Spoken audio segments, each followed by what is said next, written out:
This is kind of a question and an observation. Lenny from Logan Square and PDA.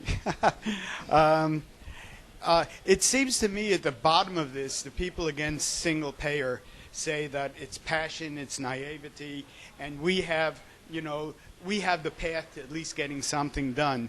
But when you spoke about 93 and dividing the opposition, it seems like that's what the government plan did, that they allowed single payer to be isolated and thrown off. I mean, a real movement for health care would have refused to participate in anything without single payer being there. So it's very hard to take this alternate approach seriously, because you've already given up, your allies, and you're relying on wheeling and dealing with politicians mostly, and you've given up the mass aspect of it, which is really the only thing that makes change. All the reforms, civil rights, everything, unionization, came from mass activity, and if you cut that off, you really have nothing, and that is why you're going to fail, because the newspaper said there's 3 plans being considered. 1 is let the states do whatever they want. 2 is just insurance for small businessmen, and 3 is some kind of public plan. Well, with the kind of strength that you have, you're lucky to get any kind of public thing, and even that is going to be really watered down. So, I mean, we're going to come away with nothing because single payer has been nice. Let me challenge you on that, because I think the idea. First, I never said you guys were naive.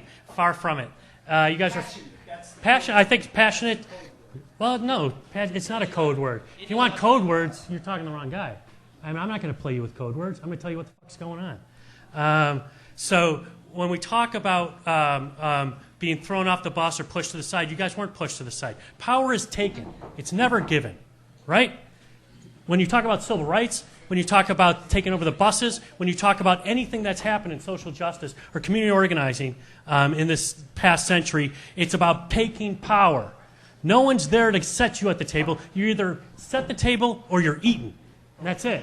We did not let you guys down. I swear to God, is the idea that somehow you guys have been sabotaged and taken to task and thrown under the bus for some reason other than spite or because it bothers us is just not true. It's the idea that all we simply did is we had all these groups, unions and nonprofits and Latino organizations and whatever at the table, and I'll give you a list of who's our member organizations, and you can see who's at the table.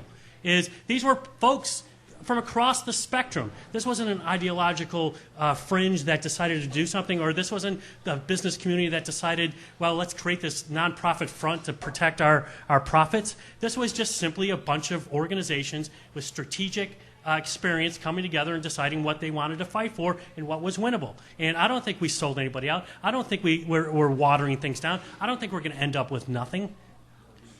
I know, but then again, you stood up in the Baucus meeting. That's great, but what the hell did it produce besides an article in the Tribune, right?